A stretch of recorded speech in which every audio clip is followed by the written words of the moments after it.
Bonjour, il y a une asso pour ça, reçoit Marcel Retailleau. Il est le président de l'UDAM 85, l'Union départementale des associations de transport solidaire.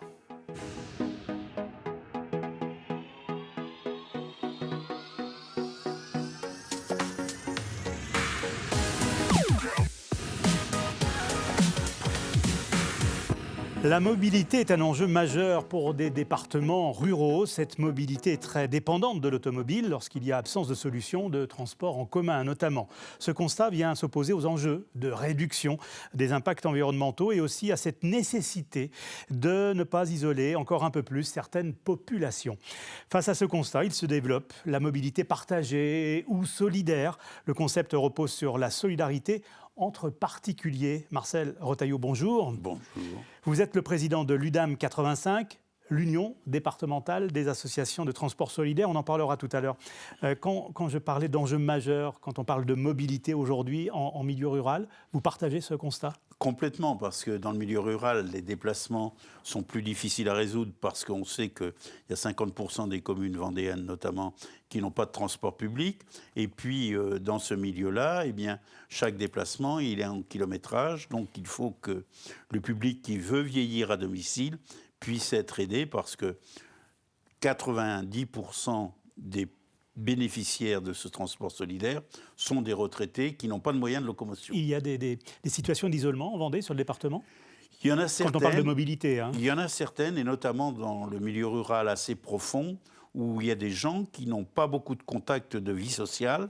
Et le transport solidaire, c'est l'un des rares contacts qu'ils ont pour faire leurs courses, aller à un rendez-vous médical, entre autres.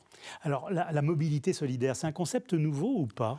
C'est un concept qui existe depuis une bonne dizaine d'années dans certains lieux, sous des appellations différentes, mais qui prenait son essor et qui a fait l'objet d'un décret de 2019 qui fixe un certain nombre de règles sur le coût du transport demandé, sur la distance, sur l'accès au milieu urbain et avec des contraintes qui sont plus ou moins respectées par les associations qui mettent en pratique ce transport ou les centres d'action communale, mais qui a codifié et qui a permis de se développer puisque, bon an, mal an, on grossit de 15 à 20% tous les ans en Vendée. Est-ce que c'est l'absence de solidarité finalement qui fait défaut ? Cette solidarité existait il y a quelques cinquantaines d'années, non ? Oui, mais là elle contribue parce que le transport en véhicule est devenu une habitude pour un certain public et qui, ce public avec l'âge ou avec des problèmes de santé, ne peut plus se déplacer lui-même avec son propre véhicule. Donc c'est l'accès à la santé. C'est l'accès à la santé pour 50%.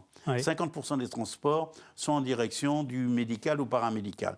Et puis après, il y a les courses, il y a les différentes activités, quelles qu'elles soient.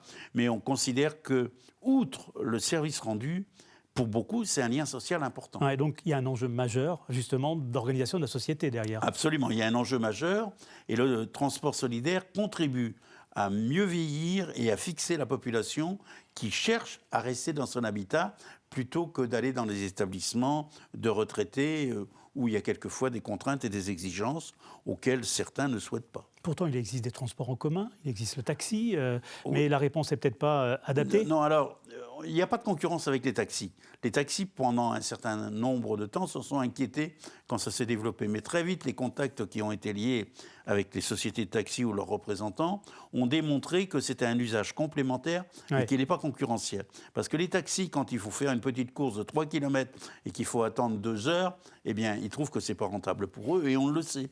Donc, nous ne sommes pas concurrentiels.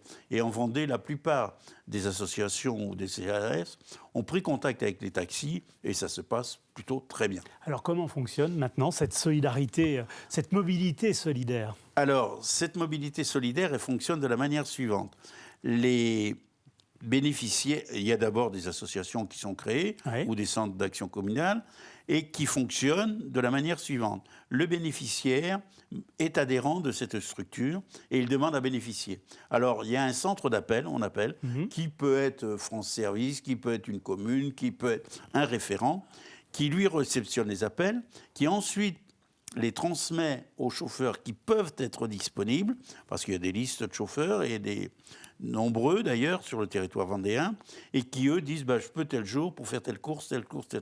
Parce que les courses, elles vont varier de 1 km à 50 km, puisque c'est la règle, normalement, on ne doit pas dépasser 50 km. Ouais, pour le chauffeur, il faut être disponible à tout moment. Il faut être disponible. Ouais. Alors les chauffeurs, pour la plupart, eh bien là encore, ce sont des retraités, mais des jeunes retraités pour certains, qui vont pouvoir assurer cette mission de chauffeur pendant 10, 15, 20 ans. Ouais, et cette solidarité-là, elle est indemnisée? Comment ça se passe? Alors, elle est indemnisée. Est-ce que c'est un complément de revenu? Oui, non. Ce n'est pas un complément de revenu, surtout pas, Oui. mais elle est indemnisée. On considère que le tarif référencé par les pouvoirs publics, qui est le tarif associatif, autour de 0,32, 0,35 du kilomètre, et puis il y a un forfait qui varie suivant les structures, qui est de 2 à 5 euros de forfait de base, plus l'indemnité au kilomètre, pour faire en sorte que ça ne coûte pas aux chauffeurs bénévoles. Cette solution existe en milieu rural. Est-ce qu'elle existe sur des communes un peu plus importantes qui n'ont peut-être pas de solution de transport en commun? Alors, elle existe sur tout le territoire parce que même à La Roche-sur-Yon, il y en a une structure qui couvre la communauté de communes, la communauté d'agglo de La Roche, mais il faut reconnaître que proportionnellement, c'est beaucoup plus développé en milieu rural où les besoins sont plus importants parce qu'il n'y a pas de transport public. Alors, une union départementale des associations de transport solidaire existe sur le département de la Vendée. Vous en êtes le président. Combien d'assauts là sur la Vendée? Alors, au jour d'aujourd'hui, comme on vient d'être créé il n'y a pas très longtemps, il y a un gap plus d'un an, nous sommes 15 adhérents sur les 40 structures qui fonctionnent. Dans la plupart des cas, ce sont des associations qui fonctionnent sur un territoire défini à partir des communautés de communes. Oui. Par contre, les CCAS, c'est plus souvent à caractère communal. Mais on peut considérer que globalement, on arrive à environ 750 chauffeurs et que le besoin de chauffeurs va se faire sentir dans les années à venir parce que c'est un public qui vieillira lui aussi. Donc il faut le renouveler. C'est la raison pour laquelle on se préoccupe de faire en sorte... Vous avez déclaré manquer de chauffeurs. Absolument, oui. Absolument. On sait que si ça continue de se développer, sur le territoire vendéen, on aura besoin peut-être de 150, 200 chauffeurs dans les 4-5 années à venir. Le profil de ces chauffeurs Alors le profil, c'est des gens qui aiment le contact. Ouais. C'est la première des conditions, parce que si la personne ne crée pas de lien social, elle n'est pas forcément intéressée par une activité de bénévole de ce type-là. Donc au cours du trajet, c'est le petit mot qui va bien. Oui, oui, et puis on constate très souvent qu'il y a une liaison qui se fait quasi automatiquement entre le bénéficiaire et le chauffeur. Ça devient un ami au bout d'un moment, et puis il contribue à créer cette liaison sympathique pour les deux parties.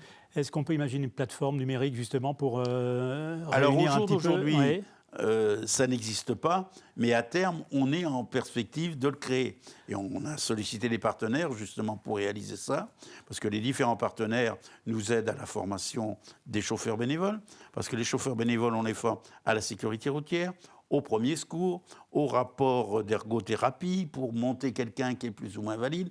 Et puis également, on est en train de réfléchir à alléger la charge d'assurance des associations, parce que le bénévole veut bien se rendre disponible, mais il ne veut pas, s'il a un sinistre, qu'il soit pénalisé au titre de la franchise ou du malus. Donc on recherche des moyens pour aider ces publics. Alors je vous propose, Marcel Retailleau, de faire une pause avec le coup de pouce à Mathis Pirez et le journaliste de TV Vendée qui assure justement cette chronique. Il reçoit l'association La Roche Vendée Football. Bonjour à vous, amis footballeurs, ou devrais-je dire amis footballeuses. Je me trouve actuellement sur le stade Eugène Ferré à La Roche-sur-Yon. Et à côté de moi, Denis, vous faites partie du club notamment, et vous recherchez des jeunes filles pour s'inscrire dans votre club. Mais avant ça, est-ce que vous pouvez me présenter votre club? Dans quelle division jouent les féminines? Oui, donc je suis dirigeant responsable du football féminin au sein du La Roche Vendée Football. Notre section féminine est jeune, hein. On a commencé il y a 3 ans et on a commencé par les équipes seniors parce que c'est là où on avait le plus d'opportunités. Et donc notre équipe Fagnon joue au plus haut niveau régional en R1 qui est la section sportive du football féminin du plus haut niveau régional. Mais alors, le problème, c'est que si vous ne trouvez pas assez de joueuses pour la catégorie U6, U11, comme vous m'avez dit, vous pouvez potentiellement être rétrogradé. C'est ça? Expliquez-moi. Les règlements de la 3F sont faits comme ça. Hein. Le développement du football féminin commence par les plus jeunes.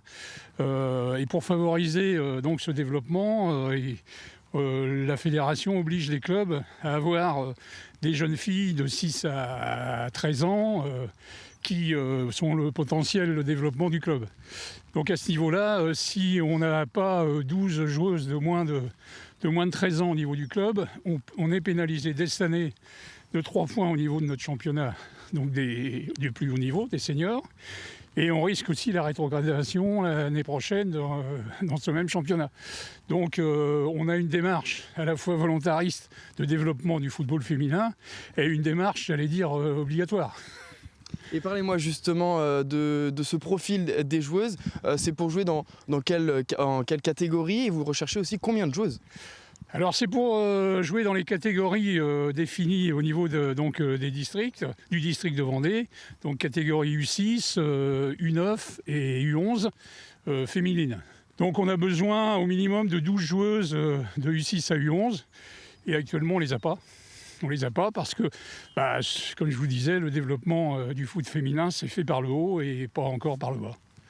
Bon, eh bien, vous l'avez entendu, Denis fait appel à vous. Si vous connaissez des personnes qui pourraient être potentiellement intéressées, ou si vous êtes intéressé pour adhérer au club de La Roche, je vous mets un lien juste en bas de votre écran. La chronique asso est terminée. On se retrouve la semaine prochaine. Et vous, j'imagine, vous allez retourner à votre entraînement. C'est ça. Allez, passez une bonne journée. Merci. Retour sur le plateau de Il y a une asso pour ça avec Marcel Retailleau, le président de l'Union départementale des associations de transport solidaire. Pour vous contacter, si demain je veux être chauffeur, je fais comment?